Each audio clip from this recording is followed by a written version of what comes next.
vou sempre confiar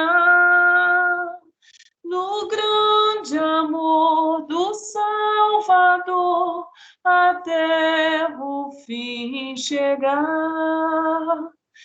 Então no céu eu cantarei, santo louvor entoarei, santo louvor ao meu Senhor, a Jesus. Amém? Amém. Eu quero convidar a irmã Aparecida Barbosa para orar, né, pelo nosso pastor Jacó. Ele estará nos trazendo o estudo dessa noite. Que o Senhor possa estar abençoando, que possa estar ungindo o servo dele nesse estudo. Senhor Deus, nosso Pai, nós te agradecemos, ó Deus, por estar, Senhor, mais uma vez, Senhor, nessa live, ó Deus. Nós te agradecemos, ó Deus, porque podemos ver cada rosto dos nossos irmãos, nossos amigos, ó Deus, nossa família. Muito obrigada, Senhor, por essa grande oportunidade. Muito obrigada, Senhor, por esse privilégio que temos, ó Deus, de estarmos reunidos, ó Deus, ainda que distante, mas num só propósito de te servir, ó Deus, de ouvir a tua voz, de ouvir, ó Deus, as tuas respostas, os nossos pedidos de oração. Muito obrigada, Senhor, pelo teu grande amor para conosco. E nesse momento, Senhor, nós queremos colocar a vida do teu servo, pastor Jacó, nas tuas mãos. Ó Deus, que ele possa, Senhor, ser usado por ti, trazer palavras, ó Deus, que os nossos corações estão necessitados de ouvir, Senhor. Ser com o teu servo, o Senhor conhece a sua vida, as suas necessidades, tudo daquilo que o teu servo está precisando. Nós colocamos a vida dele, da sua família, inclusive da sua netinha, Senhor, nas tuas mãos, dos seus netos, nas tuas mãos, em nome de Jesus. Amém. Amém. Pastor Jacó, o senhor está com a palavra. Oi, irmã Herodias, obrigado. Agradecemos a Deus a sua vida, a sua direção, né? Nos conduzir aí. Agradeço a vida do pastor Eusébio por ter me convidado, né? Sua família, a todos os irmãos que estão aqui, os que não puderam estar, que Deus seja glorificado, continue sendo glorificado nesta nossa reunião. Eu vou compartilhar na perspectiva da família um texto de Colossenses, é uma das minhas cartas preferidas, né? Uma certa ocasião eu preguei toda a carta na igreja, né? Foram vários sermões em Colossenses. Mas não consultei nenhum sermão que está lá encadernado, né? Senti no meu coração falar sobre o tema, o nosso progresso espiritual, né? O progresso de cada membro da família cristã. E a carta aos Colossenses, daqui a pouco nós vamos ler o texto, que é no capítulo 2, versos 6 e 7. A carta de Paulo aos Colossenses é uma das cartas da prisão. Paulo a escreveu quando estava preso domiciliarmente em Roma, e Colossos fica ali na Euroásia, né?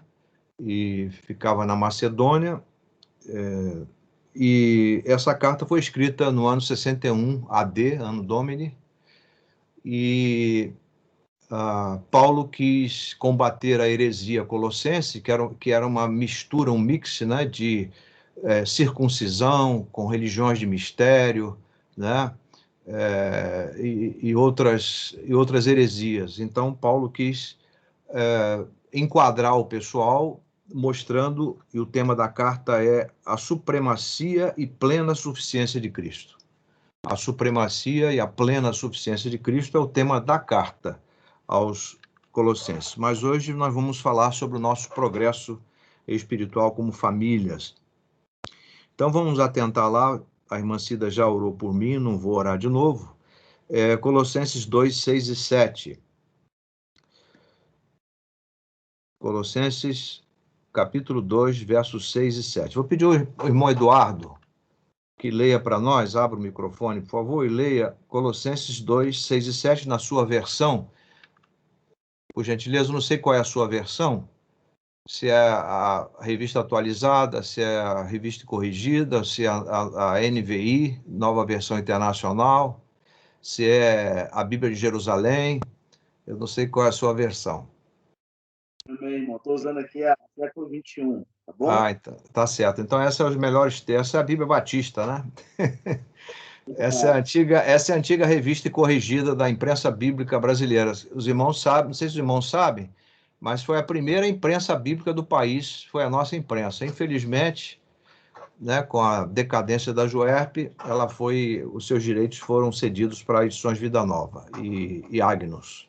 Vamos então acompanhar. Por favor. Versículo 7. Portanto, assim como recebeste Cristo Jesus, o Senhor também ainda nele. Andaram confirmados na fé, como fostes ensinados, sempre cheios de ações de graças. Amém. Obrigado, irmão Eduardo. Eu queria fazer 4 perguntas para nós, como famílias, como membros das nossas famílias. A primeira pergunta é: quem é Jesus Cristo para nós? Né? Quem é Jesus Cristo para nós?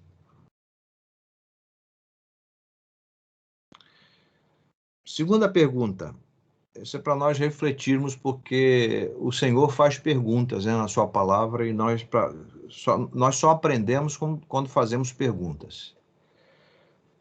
Primeira pergunta, quem é Jesus Cristo para nós? Segunda pergunta, qual é o seu nível, ou qual é o nosso nível de comprometimento com Ele? Nível baixo, nível médio ou nível alto? Bom, a quarta pergunta, Ele é o Senhor de tudo.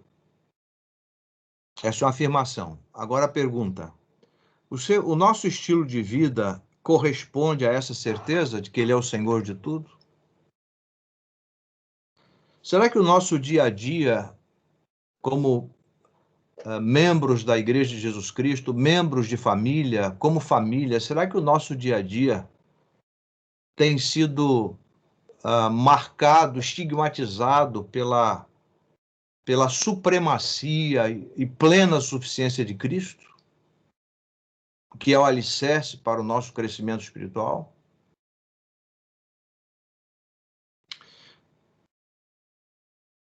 Agora, se Cristo é o Senhor das nossas vidas, qual é o nosso nível de testemunho? Será que nós temos aproveitado a internet, as redes sociais, o telefone, os contatos, preservando aí os protocolos, né? Temos falado de Jesus. Será que Jesus é a razão da nossa vida? Será que Jesus é o Senhor quando a irmã faz a comida? Quando o irmão senta à mesa para comer? Espero que tenha ajudado a esposa, né, a fazer a comida, principalmente os aposentados. Então, a gente precisa pensar isso, irmãos. Pensar isso. O texto que o irmão Eduardo leu, eu vou ler aqui na Revista Atualizada do Brasil, que é uma versão que eu gosto também da Sociedade Bíblica do Brasil, diz: ora, como recebestes Cristo Jesus, o Senhor, assim andai nele. E é uma tradução aqui interessante.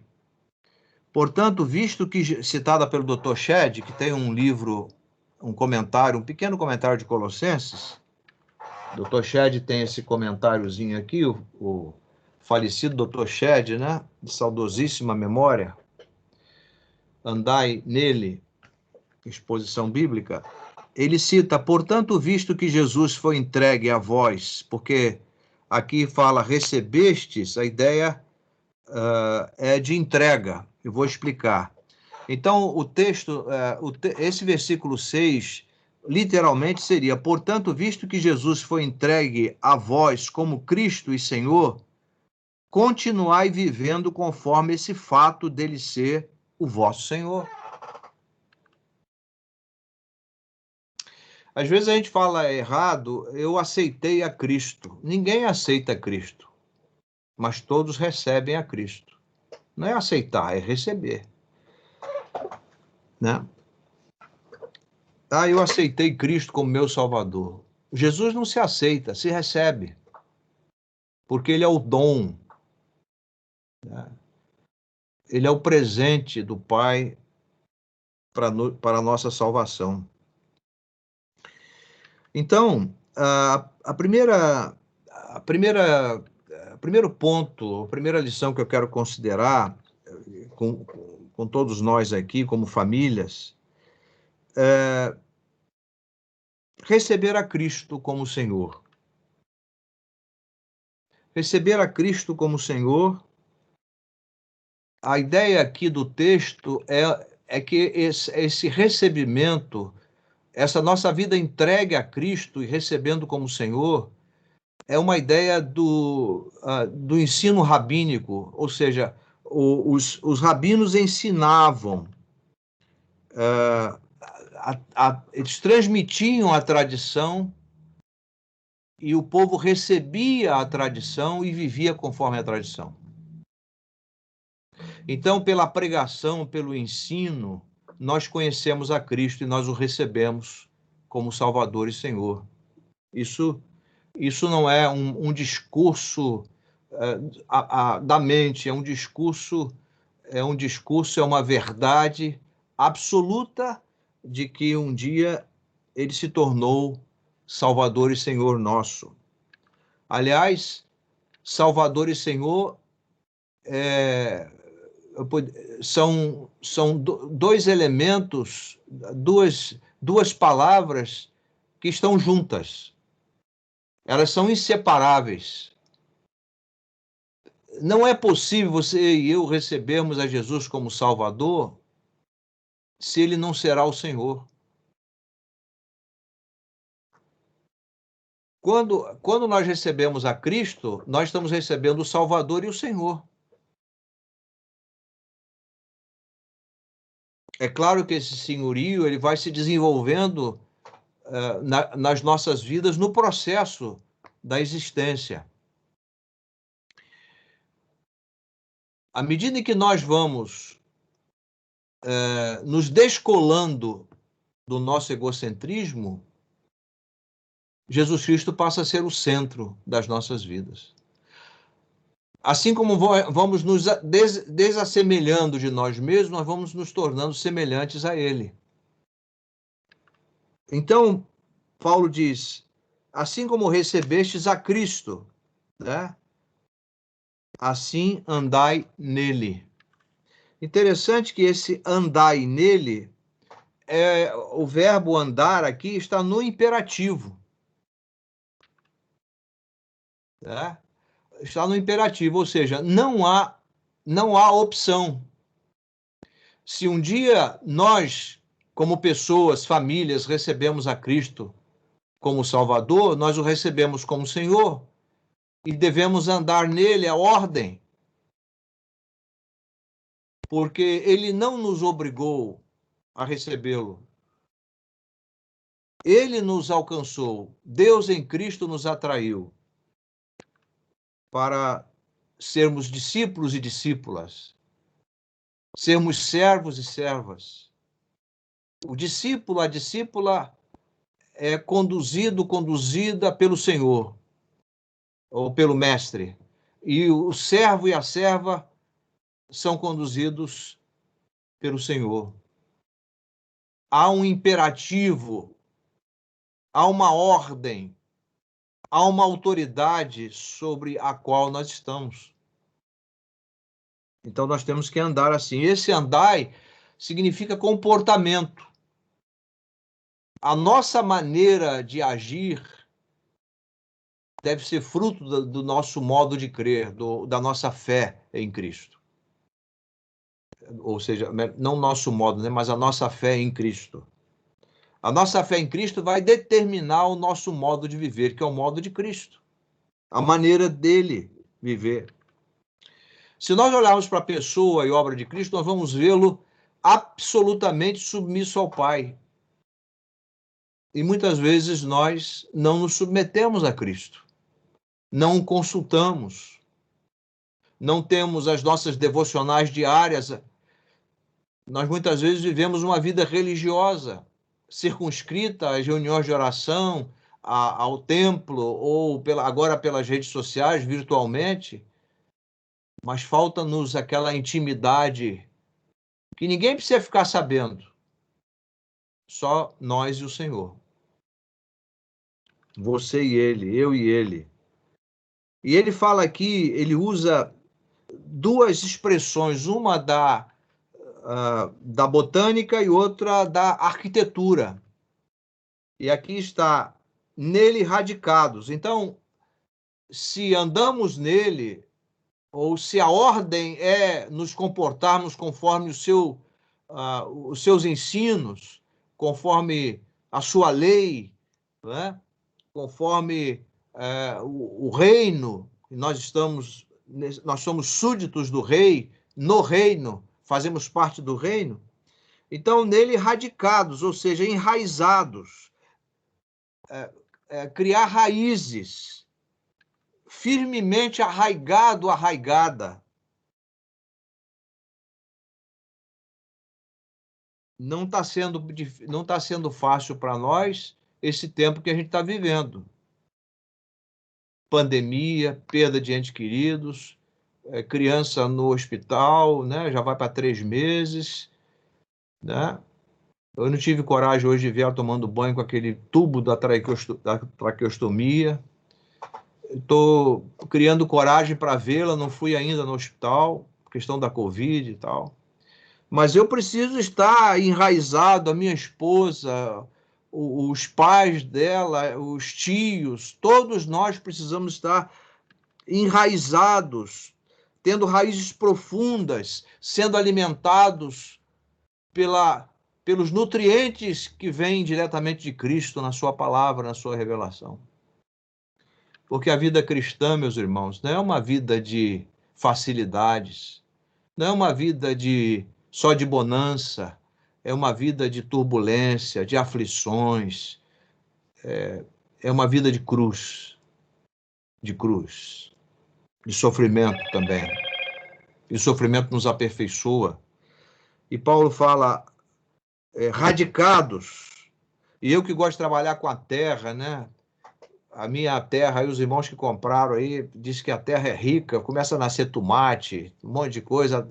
Eu não cobrei por isso, né? Cobrei só pela terra, devia ter cobrado pela semente, né? Tô brincando. E vai tomate, vai maracujá, e começa o negócio a nascer. Eu tô me acostumando aqui, pego os tomates que nasceram aqui, vou colocando no vaso, vou estaqueando, e ele vai aprofundando as raízes, e os tomatinhos começam a nascer. Agora, esse radicados aqui, a ideia lá no original, na língua grega, é uma ação habitual e contínua. É como aquela árvore que está bem enraizada e aqueles ventos, né? Eu não gosto de vento forte, né? Eu enfrentei muitos ventos fortes em Santa Catarina, Rio Grande do Sul, era um negócio... As piores tempestades acontecem no sul do Brasil. E olha, as árvores elas vergavam, mas muitas delas não caíam, porque as suas raízes eram profundas. O seu tronco era bem nutrido pelas raízes profundas. Então nós podemos vergar ao sabor das vicissitudes da vida, das tempestades, das hecatombes, mas não quebramos, porque o Senhor está conosco. E ele fala também, não só usa a linguagem da botânica, radicados, né? Radicados, indicando uma experiência no passado que não mudará.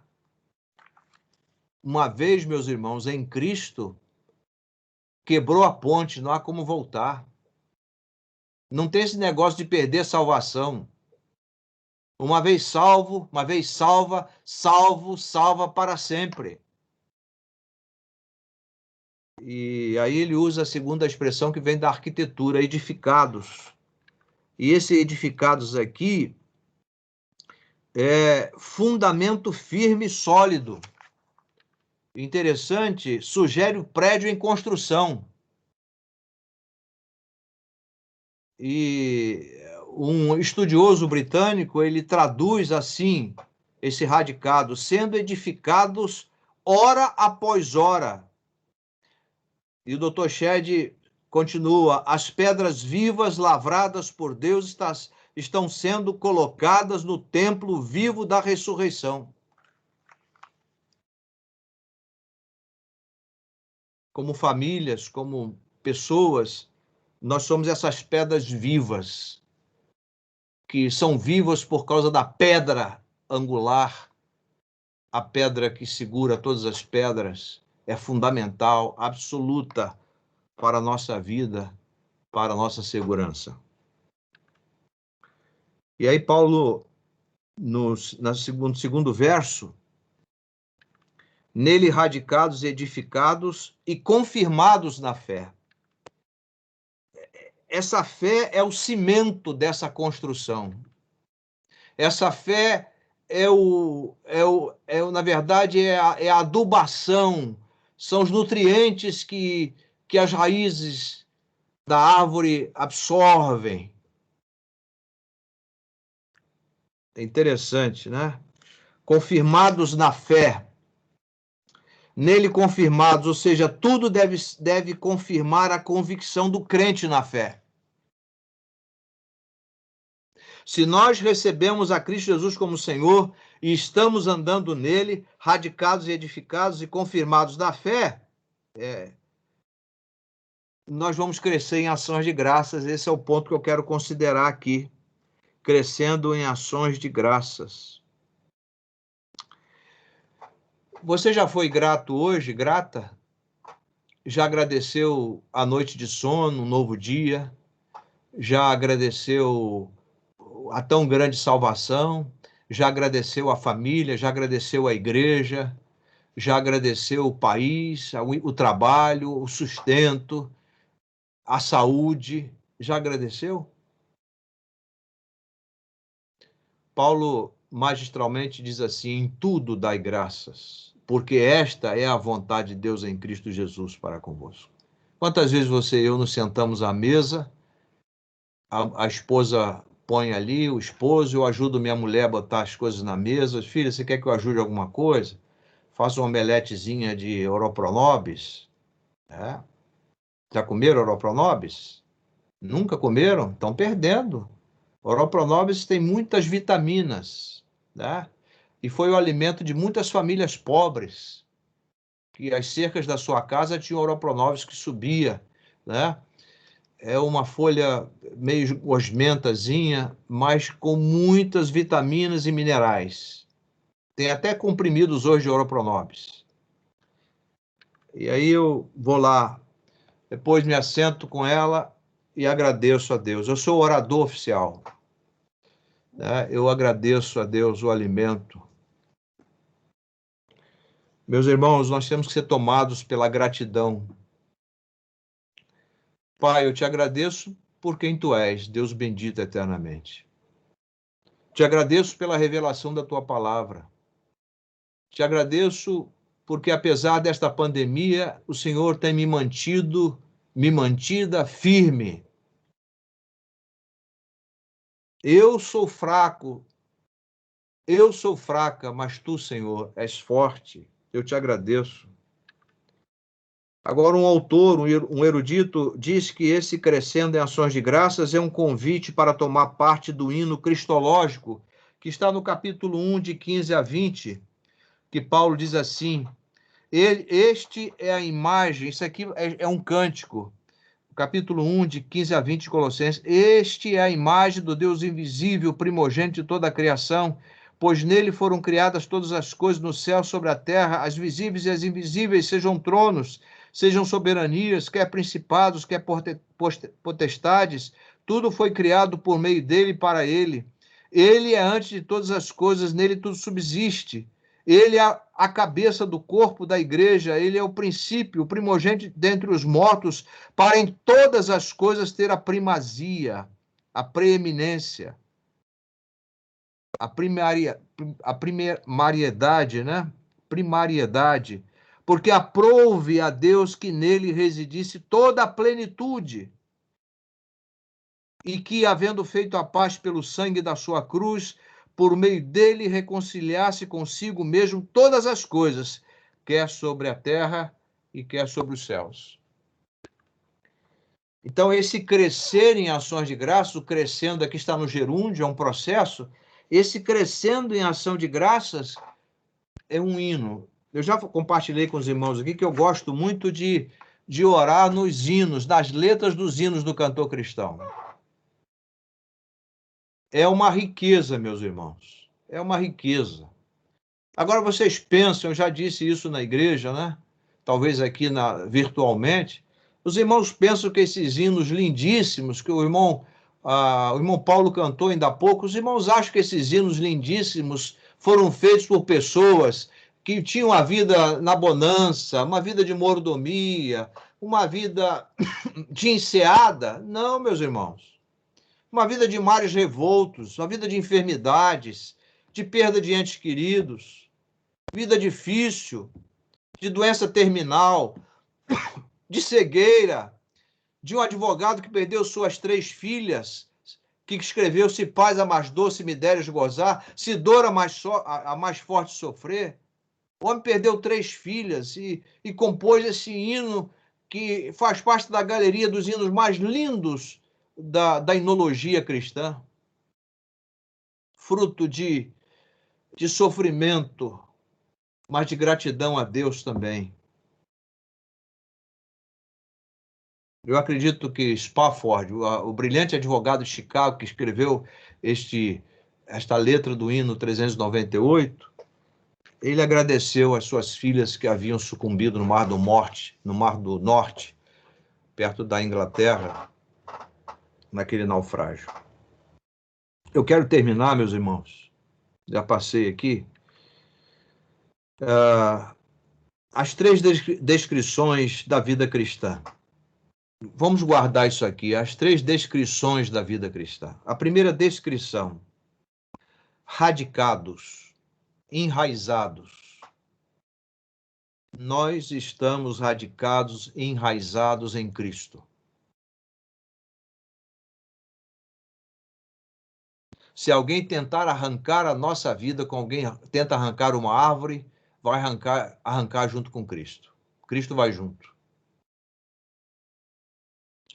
E aqui eu diria que esse radicados é a árvore plantada que dá fruto.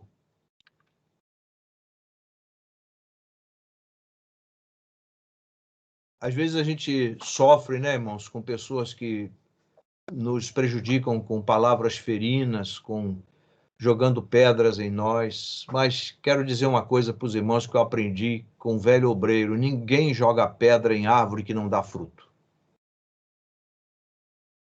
Ninguém joga pedra em árvore que não dá fruto. Se alguém está perseguindo você no trabalho pelo seu bom testemunho, agradeça a Deus. Agora, se é o contrário, não agradeça, não.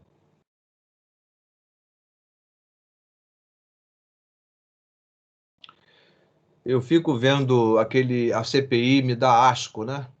Dá nojo. E tem muitos crentes embarcando nisso aí, né?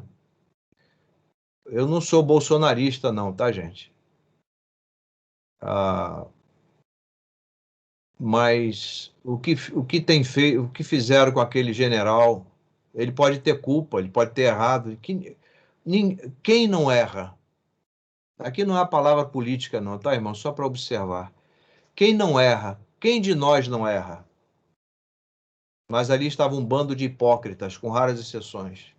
Ali tinha denunciado pela justiça, ali tinha... enfim, não vou entrar aqui. Ali estavam pessoas que têm prazer em jogar pedra nos outros. Nós somos daqueles que não temos prazer em jogar pedra. Só jogamos pedra nos frutos das árvores, para eles caírem. Mas quando jogarem pedra em você, que joguem nos frutos que você esteja produzindo. Em mim também, em nós, em nossa família. Segunda palavra, segunda descrição da vida cristã: edificados. Ou seja, o prédio está concluído. Agora, tanto a árvore que foi plantada e começa a dar fruto, quanto o prédio construído, precisa de manutenção. Né? Alguém disse assim, pastor, um rapaz que trabalha para mim de vez em quando aqui, o Jaime, pastor, vamos jogar terra no pé da árvore. Vamos jogar terra no pé da árvore.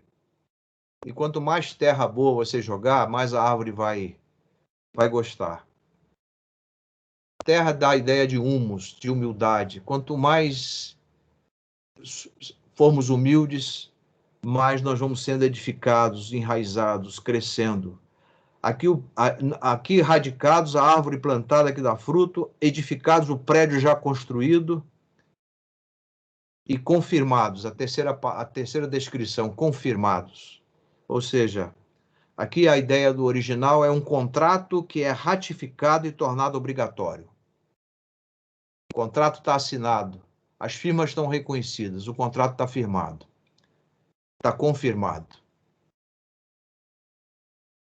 Então, irmãos, nós devemos, nesse crescimento espiritual, como pessoas, como famílias, devemos estar radicados. Esse crescimento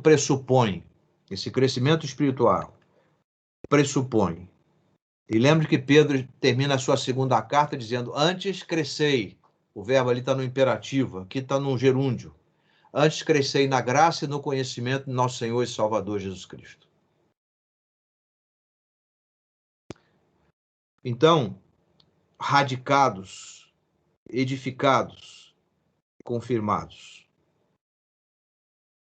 Ou seja, nós só vamos crescer espiritualmente a partir de uma vida radicada, edificada e confirmada na fé. Que Deus nos abençoe, meus irmãos.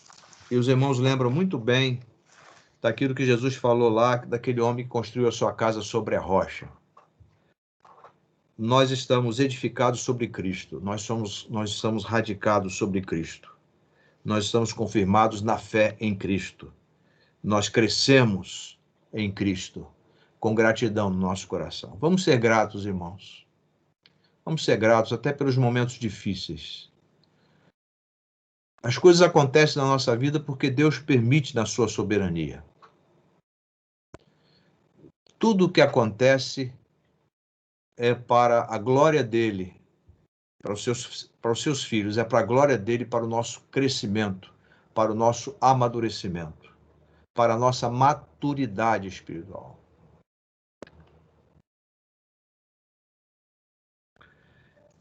Que Deus nos abençoe. Pai, te agradecemos por este tempo especial. Pedimos que tu apliques esta palavra ao nosso coração. Oramos-te em nome de Jesus. Amém. Irmã Herodias. Amém. Obrigada, pastor, pela sua palavra. Que Deus continue abençoando a sua vida e toda a sua família, viu, pastor? Eu não sei se o pastor Eusébio está presente por aqui.